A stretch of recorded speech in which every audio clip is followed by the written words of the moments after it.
ሰላም የሁል ጊዜ የሃሚንግ ስፖርት አድማጮች፣ አዲስ ደግሞ ይሄንን የሃሚንግ ስፖርት ፕሮግራም ሰብስክራይብ በማድረግ በመከታተል የተቀላቀላችሁ ወደፊትም የምትቀላቀሉ በሃሚንግ ስፖርት በተለይም የሴቶችን እግር ኳስ አንድም ትኩረት የምንሰጠው ጉዳይ ነው። የባርሴሎና ሴቶች ቡድንን ዛሬ በተወሰነ መልኩ እናነሳለን። ከዛ በፊትም እንደዚሁ አጫጭር ልዩ ስፖርታዊ መረጃዎች ይኖሩናል። ዓለም ዋንጫ ተጠናቋል። ሀገራት ደግሞ ገንዘብ አስገብተዋል። እንደው ከአንደኛ እስከ አራተኛ ያሉትን ሌሎቹም እንደየደረጃቸው እንዴት ያገኙ የሚለውን በተወሰነ መልኩ በመመልከት እንጀምራለን። የተጫዋቾች ዝውውር መስኮት ከዚህ በኋላ ሰፊውን ድርሻ የሚይዝ ነው። በተለይም በወንዶቹ እግር ኳስ እንደዚሁ በሴቶቹም ዝውውሮች እየተደረጉ ነውና እነሱንም እንመለከታለን። የተለያዩ ስፖርታዊ መረጃዎች፣ የወዳጅነት ጨዋታዎችም እየተደረጉ ነው። የአቋም መለኪያ ጨዋታዎችም አሉና እነዚህንም የምንመለከት የሚሆነው የዓለም ዋንጫ በስፔን አሸናፊነት ከተጠናቀቀ በኋላ ስፔን ዋንጫውን በማንሳት $50 ሚሊዮን አግኝታለች። አርጀንቲና ደግሞ $33 ሚሊዮን በማግኘት ሁለተኛ ደረጃን ይዛለች። ፊፋ በ48ቱም ቡድኖች በአጠቃላይ $871 ሚሊዮን የሽልማት ገንዘብ አከፋፍሏል። የቡድን ደረጃ $9 ሚሊዮን፣ ቀጣዩ ዙር ላይ ደግሞ $11 ሚሊዮን 32 ቡድን ውስጥ ሲገቡ ሀገራቱ ማለት ነው። እንዲሁም የ16ኛው ዙር $15 ሚሊዮን፣ የሩብ ፍጻሜ $19 ሚሊዮን፣ አራተኛ ደረጃ $27 ሚሊዮን፣ ሶስተኛ ደረጃ $29 ሚሊዮን፣ ሁለተኛ ደረጃ $33 ሚሊዮን፣ አንደኛ ለወጣው ለቻምፒዮኑ ደግሞ የስፔን ብሔራዊ ቡድን $50 ሚሊዮን አግኝቷል ማለት ነው። እና ፊፋ የቡድን ዝግጅትን የውክልናና የሎጂስቲክስን ለመሸፈን ተጨማሪ $216 ሚሊዮን አቅርቧል። ነገር ግን የአስተዳደር አካሉ የራሱ ገቢ የበለጠ አስገራሚ ነው። ከቴሌቪዥን መብቶች $4 ቢሊዮን አግኝቷል። ከትኬት ሽያጭ $3 ቢሊዮን አግኝቷል። ከስፖንሰርሺፕ $2 ቢሊዮን አግኝቷል። ወደ $3.8 ቢሊዮን የሚገመት ወጪ በመኖሩ ፊፋ ከውድድሩ ትልቅ ትርፍ አስመዝግቧል። የሀገራቱ ቁጥር መጨመሩ፣ ውድድሮቹ ቁጥራቸው መጨመራቸው ራሱ የበለጠ ፊፋን ተጠቃሚ እንዳደረገው ተመልክተናልና ይህንን ይመስላል። ገንዘብን በተመለከተ ከዓለም ዋንጫ በኋላ የሰማነው መረጃ ይህንን ነው የሚመስለው። ከዓለም ዋንጫ በኋላ ወደ ወጣው ሌላ ዜና ስንመለከት በዓለም ዋንጫው ክስተት የነበረው ቡድን የአፍሪካዊቷ የደሴት ሀገር ኬፕ ቬርዴ ወይም በእነሱ አጠራር ካፖ ቬርዴ ነበረች። ዚ አትሌቲክ አንድ ያወጣው መረጃ አለ። የዚህ ብሔራዊ ቡድን ግብ ጠባቂ ቮዚንሃ የቺሊውን ክለብ ኮሎ ኮሎን ለመቀላቀል መስማማቱን ዚ አትሌቲክ ይፋ አድርጓል። የ40 ዓመቱ ኬፕ ቬርዴ ግብ ጠባቂ ለ2 ዓመታት በፖርቹጋሉ የሁለተኛ ዲቪዚዮን ክለብ ቻቬዝ እየተጫወተ ነበር የሚገኘው። አሁን የቺሊውን ክለብ ኮሎ ኮሎን ተቀላቅሏል ማለት ነው። ዝውውርን እና ውል ማራዘምን ወደ ተመለከቱ መረጃዎች እናልፍና የአቋም መለኪያ ጨዋታዎችን እናያለን። በዚህም የሊቨርፑልንና የማንቸስተር ዩናይትድ ክለብን ጨዋታ እንገልጽላችኋለን። ማንቸስተር ሲቲን ስንመለከት የሁለት ወሳኝ ተጫዋቾቹን ዝውውር ነው ያራዘመው። የአብዱል ቃድር ኩሳኖቭንና የጀርሜ ዶኩን ኮንትራት አራዝሟል። ተጨማሪ 5 ዓመት ውል ነው እነዚህ ተጫዋቾች ከማንቸስተር ሲቲ ውሃ ሰማያዊ ለባሾቹ ጋር የተፈራረሙት። በፔፕ ጓርዲዮላ ስር ድንቅ ጊዜ እንዳሳለፉ እናስታውሳለን። በተለይ አምና ፔፕ ጓርዲዮላ የማንቸስተር ሲቲ ቡድን ፍሬያማ ሊሆን እንደሚችል የተሻለ በቀጣይ ጊዜያት የእንግሊዝን እግር ኳስ ከሚቆጣጠሩ ክለቦች አንዱ እንደሚሆን ፍንጭ አይቶ ለመጪው አሰልጣኝ ጥሩ መሰረት ጥሎ እንዳለፈ አይተናል። እስከ መጨረሻው ጊዜ ድረስም አርሰናልን ሲፎካከሩ እንደነበር እናስታውሳለን። በኤቨርተን ጨዋታ ነጥብ ጥለው እንደዚሁም ከበርኔ ጋር በነበራቸው ጨዋታም እንደዚሁ የፕሪሚየር ሊግ ጉዟቸው እስከሚገታበት ጊዜ ድረስ ጠንካራ ተፎካካሪ እንደነበሩ አይተናል። የእነዚህ ተጫዋቾች ደግሞ ወሳኝ ተጫዋቾቹ ኮንትራት ማራዘም የበለጠ ለሲቲ መልካም ዜና ነው። ዶኩ በተጠናቀቀው የውድድር ዓመት በ19 ጨዋታዎች በቋሚነት የተሰለፈ ሲሆን በ10 ግቦች ላይ ተሳትፎ አድርጓል። አብዱል ቃድር ኩሳኖቭ ደግሞ በተለይ ለማንቸስተር ሲቲ ሴንተር ባክ ወይም ደግሞ የመሃል ሜዳ የመከላከል ክፍል እጅግ በጣም ጊዜያቸውን የጠበቁ ተርተቶችን በመውረድ ከማርክ ጌይ ጋር ፈጠረው ጥምረት ከሌሎቹም ጋር ቢጣመር አጠቃላይ አብሮት ለሚጫወተው ተጫዋች ነፃነት በመስጠት የበለጠ ጠንካራ እንዲሆን በማድረግ በኩል ከፍተኛ ድርሻ አለውና እድገቱ፣ ፍጥነቱ ከኡዝቤኪስታን ተነስቶ እስከ ማንቸስተር ሲቲ ድረስ የሄደበት ርቀት እጅግ በጣም የሚገርምና አስደናቂ ነው። በቀጣይ ጊዜያት አንዱ ቁልፉ ተጫዋቻቸው የሆነው በዚህ የአብዱል ቃድር ኩሳኖቭ መፈረም የጀርሚ ዶኩ አምና ውጤትን ሲቀይር የነበረ ተጫዋች ነውና የእነዚህ ተጫዋቾች ውል መራዘም ትልቅ እና መልካም ዜና ነው።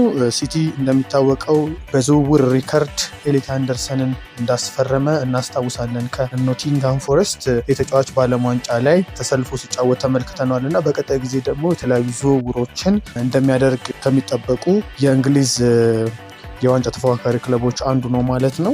ሊቨርፑል በአንዶኒ ኢራዮላ ስር የመጀመሪያውን ጨዋታ አድርጓል። የአቋም መፈተሻ ጨዋታ ሊቨርፑል ሰንደርላንድን 4-2 በሆነ ውጤት ነው ቅዳሜ ዕለት በነበረው ጨዋታ አሸንፎ የነበረው። የመጀመሪያ ቅድመ ዝግጅት ጨዋታ ላይ የተወሰኑ የተመለከቷቸውን ነጥቦች ማንሳት ፈልጋለሁ። የሊቨርፑሉ ሁለተኛ ግብ ጠባቂ ማማርዳሽቪሊ ጥሩ ተጠባባቂ ሆኖ ለመቀጠል ብቁ ይመስላል፣ ግን አሁንም በተለይ ኳስ በማቀበል ይሄ ዲስትሪቢዩሽን ላይ መሻሻል እያሳየ አይደለም። በእግሩም መጫወት በደንብ ይቀረዋል። ቢልዳፕ ጨዋታ ሊቨርፑል ለመመስረት ቢፈልግ እዛ ላይ ክፍተቶች ይታዩበታል። ተከላካይ ማስፈረም ግድ እንደሆነም የታየበት ጨዋታ ነበር። መቼም ጆ ጎሜዝ እስካሁን ድረስም በሊቨርፑል የቆየበት ሁኔታ ያስገርማል። በብዛት ጉዳት የሚያጠቃው ተጫዋች ነው። በአንድ ወቅት እንደውም የርገን ክሎፕ በመጡ ጊዜ 97 ነጥብ ይዞ በሲቲ በ1 ነጥብ ተበልጦ ዋንጫውን ያጣው ቡድን ውስጥ ከቨርጅል ቫንዳይክ ጋር በጣም ድንቅ ጥምረት ፈጥሮ የነበረ ተጫዋች ነው። ጉዳት ግን በሚፈለገው መልኩ ሊቨርፑልን እንዳያገለግል ካደረጉ ተጫዋቾች አንዱ ነው የምለውና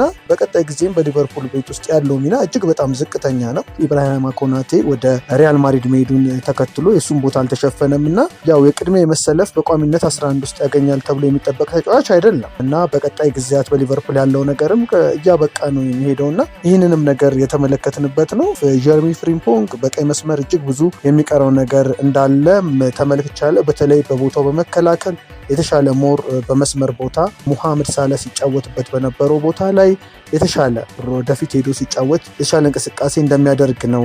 በማጥቃቱ ላይ የተሻለ ነው። በመከላከሉ ላይ በጣም ብዙ ነገር ይቀረዋል። የአርኖልድን ቦታ መሸፈን ብቻም ሳይሆን ገና በኮነር ብራድሌም ደረጃ ለሊቨርፑል ገና አገልጋሎት እየሰጠ ነው ብዬ አላስብም። በግራ በኩል ኮስታስ ቲሚካስ ይልቅ አስተማማኝ ተጠባባቂ ያስፈልገዋል። ሜሎስ ኬርኪዝ አለ፣ ግን ቢሆንም አሁን ሊቨርፑል በተለይ አሁን ላይ እጅግ በጣም ቶትናም ራሱ እያጠናከረ ካለበት አቋም አንጻር ሚኪ ቫንደርቪንን ይለቋል ተብሎ ባይታሰብም ሊቨርፑል ይህን ተጫዋች እንደሚፈልግ ተገልጿል እና የግራ እግር ተጫዋች እንደመሆኑ መጠን ሴንተር ባክም ግራ መስመሩን የበለጠ ለሜሎስ ኬርኬዝም ለኮስታስ ቲሚካስም ሽፋን የሚሰጥ ተጫዋች ነውና እንደዚህ አይነት ተጫዋች ሊቨርፑል የሚያመጣ ከሆነ ለወጣቶቹም ለነ ጀርሚ ጃኩዌት ጆቫኒ ሊዮኒም እንዳሉ ሆነው ሊቨርፑል ሬድ ሜድ የሆነ ተከላካይ ከቨርጅል ቫንዳይክ ጋር የሚጣመር ቋሚ ጨዋታዎችን የሚጀምር ያስፈልገዋል እና ሊቨርፑል ማንቸስተር ሲቲ ቤት እንዳለው አይነት አንድ ሴንተር ባክ ግራም ላይም ሲጫወት እንመለከታለን፣ ቀኝ ላይም ሲጫወት እንመለከታለን በማንቸስተር ሲቲ ቤት ውስጥ እና ሁለት አይነት ተግባር ያላቸውን የተከላካይ መስመር ተጫዋቾች ማምጣት ይኖርበታል እና የበለጠ ሜሎስ ኬርኪዝ ኮስታስ ቲሚካስ በማይኖሩ ሰዓትም ሊያገለግል የሚችል ተከላካይም እንደሚያስፈልግ በጨዋታው ማየት ተችሏል። እንደነ ሚኪ ቫንደርቬን ያለ ሁለት ቦታ ላይ መጫወት የሚችል ተጫዋች ሊቨርፑል ማስፈረም አለበት። ተከላካይ ክፍሉ መጠናከር አለበት። ከግራው ይልቅ ሴንተር ባኩና የቀይ መስመር ተከላካይ ክፍሉ ሊቨርፑል እጅግ በጣም ጥገና የሚያስፈልገው ነው። ትሬኒዮኒ ራዮ ኑግሞሃ ጋር ነው እኩል ወደ ዋናው ቡድን መጫወት የጀመሩት። በኑግሞሃ ደረጃ የመጫወት ወይም ደግሞ የተሻለ ብቃት በማሳየቱ ረገድ የሚቀረው ነገር ቢኖርም ቀጣይ የሊቨርፑል ተስፋ ነው። በሜዳ ላይ ያለው መረጋጋት፣ መስመር አልፎ የማቀበል ችሎታውና በጫና ውስጥ ተረጋግቶ ጨዋታውን የሚቆጣጠርበት መንገድ የልጁ ኳሊቲ ነው። ነገር ግን በሂደት መጎልበት ይጠበቅበታል። ከርትስ ጆንስ እና ማኩኔል ለጊዜ ጥልቀት የሚሆኑ ቢሆንም ክለቡ አሁንም ተጨማሪ ተጫዋቾች እንደሚያስፈልገው ግልጽ ነው። አማካይ ክፍሉ ላይ ማካሊስተርን እና ሪያን ራቨንበርክን እንደዚሁም ዶሚኒክ ሶቦስላይን እነዚህን የሚያግዙ ፍሎሪያን ቪትስን ጭምር የሚያግዝ ተጫዋች ያስፈልጋል። እንደነ አዳም ዋርተን ያለውን እንደዚሁም አሁን አሌክስ ስኮትም ተብሏል የቦርንማውዝ ተጫዋች። ግን ሊቨርፑል የበለጠ አማራጭ የሚፈጥርበት በተለይ ደግሞ የፕሌይ ሜከሩን ስራ በደንብ የሚሰራለት ተጫዋች ያስፈልገዋል። ስለ ሪያን ራቨንበርክም ሆነ አሌክስ ማካሊስተር ስናነሳ በርካታ ጨዋታዎችን ከማድረግ ከተለያዩ ነገሮች አንጻር በጣም ተዳክሞ የነበሩበት አመት ነው አምና። በእርግጥ እንደውም አሌክስ ማካሊስተር በዚህ ዓለም ዋንጫ የተሻለ በመጠኑ ተንቀሳቅሷል ማለት ይቻላል። ቢሆንም ግን ሊቨርፑል አዲስ የሆነ ተጫዋች ያስፈልገዋል። በአማካይ ስፍራም ይህንንም መመልከት ይቻላል። ሶቦስላይ ያው እንደተለመደው የተሻለ ብቃት ነው ያሳየው። ሉዊስ ኩማስ ተስፋ ሰጪ እንቅስቃሴ አድርጓል። ከሊቨርፑል በኩል ጫና የመፍጠር ብቃቱና ያስቆጠረው ግብ ጥሩ ነበር። ጆሹዋ አቤ ገና በ16 ዓመቱ የመጀመሪያውን የዋና ቡድን ጨዋታ ማድረግ የቻለ ሲሆን አካላዊ ጥንካሬው የሚደንቅ ነው። ወደፊት ትልቅ ተስፋ አለው። ሞሪሰን ጥራቱን አሳይቷል። በአንዶኒ ኢራዮላ ስር ትልቅ እድገት ማሳየት ይችላሉ ተብለው ከሚታመኑ ተጫዋቾች አንዱ መሆኑን አስመስክሯል። የኢራዮላ ጅማሮ አበረታች ቢሆንም የዝውውር መስኮቱ ሳይጠናቀቅ ግን ብዙ በርካታ የሚደፍናቸው ክፍተቶች እንዳሉ ግን ማየት ተችሏል ማለት ነው። ክሪስ ሞሪሰን በአዲሱ አሰልጣኝ ስር ጎል ያስቆጠረ የመጀመሪያውም ተጫዋች ሆኗል። የመጀመሪያ ግብ በማስቆጠሬ ኩራት ይሰማኛል። የአሰልጣኙ ፍልስፍና እየሰራ ነው። እሱ በሊጉ ካሉ ምርጥ አሰልጣኞች አንዱ ነው። ከዚህ በፊት ሰምቼ የማላቃቸውን ነገሮች እያስተማረኝ ነው። ትልቅ ምስጋና ለሱ ማቅረብ ይገባኛል ሲል አንዶኒ ራዮላን አሞካሽቷል። ሌላ የተደረገው ወዳጅነት ጨዋታ ማንቸስተር ዩናይትድ ያደረገው ጨዋታ 5-0 በሆነ ውጤት ነው የኖርዌዩን ሮዘንቦርግ የገጠመው ማንቸስተር ዩናይትድ ያሸነፈው። ለማንቸስተር ግቦቹን ያስቆጠሩት ሺያላሴ፣ ጆሹዋ ዜርኪዚ፣ ጃኮብ ዴቫኔ፣ ሃሪ አማስ እና ኢታን ዊሊያምስ ናቸው። 4 ግቦች በሁለተኛው አጋማሽ የተቆጠሩ ነበሩ። በመጨረሻም የሴቶች አፍሪካ ዋንጫ በሞሮኮ አስተናጋጅነት ጀምሯል። 16 ሀገራት የሚሳተፉበት የዘንድሮ ውድድር በሞሮኮ አስተናጋጅነት ሲጀምር 3 የሴቶች አፍሪካ ዋንጫ ውድድሮችን በማስተናገድ ከናይጄሪያና ደቡብ አፍሪካ በመቀጠል 3ኛዋ ሀገር ሆናለች። ሞሮኮ ሀገሪቱ በ3 ከተሞቿ ካዛብላንካ፣ ፌዝ እና ራባት ላይ ባዘጋጀቻቸው 4 ስታዲየሞች 14ኛውን ውድድር ታከናውናለች። በውድድሩ ከሚሳተፉ 16 ሀገራት ውስጥም ኬፕ ቬርዴ እና ማላዊ በታሪካቸው ለመጀመሪያ ጊዜ የሚሳተፉ ቡድኖች ናቸው። በዚህ ውድድር ከአንደኛ እስከ 4ኛ ያሉትን ቦታዎች የሚይዙት ሀገራት ለ2027 የብራዚሉ ዓለም ዋንጫ በቀጥታ ሲያልፉ የቀሩት 2 ሀገራት ደግሞ ከሌላ ኮንፌዴሬሽን ጋር ተወዳድረው የዓለም ዋንጫ እድላቸውን ይወስናሉ። በመክፈቻው ቀን 2 ጨዋታዎች ይደረጋሉ። ሞሮኮ ከኬንያ፣ አልጄሪያ ከሴኔጋል ይገናኛሉ። እነዚህን የጨዋታ ውጤቶች በሃሚንግ ስፖርት የምንገልጽላችሁ ነው የሚሆነው። በመድረኩ የተሻለ የማሸነፍ ታሪክ ያላት ናይጄሪያ የወቅቱ አሸናፊ ስትሆን በጥቅሉ 10 ጊዜ የአፍሪካ ሴቶች ዋንጫን መውሰድ ችላለች። ኢኳቶሪያል ጊኒ 2 ጊዜ ስታሸንፍ ቀሪውን አንድ ውድድር ደግሞ ደቡብ አፍሪካ አሳክታለች። ለሃሚንግ ስፖርት ያዝናቸው አጫጭር ስፖርት መረጃዎችን ይመስላሉ። ስለ ባርሴሎና ሴቶች ቡድን ያዘጋጀነው ዝግጅት ደግሞ ለብቻው በሃሚንግ ስፖርት ከዚህ ፕሮግራም ከተጫነ በኋላ ቀጥሎ የሚቀርብ ነው የሚሆነው። ሃሚንግ ስፖርትን ሰብስክራይብ በማድረግ ተከታተሉ፣ ሼርን በማድረግ ሌሎች አጋሩ። መልካም ቀን። ሃሚንግ ስፖርት በሀገራዊና ዓለም አቀፍ ስፖርታዊ ጉዳዮች ላይ የሚያተኩር ዝግጅት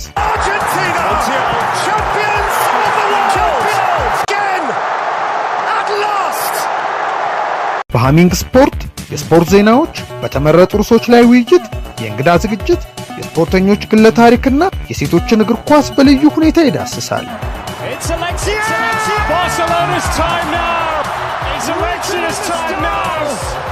ሃሚንግ ስፖርት ስፖርትን ቀዳሚ ዘይቤ በማድረግ ስኬትን በተግባር እናረጋግጥ።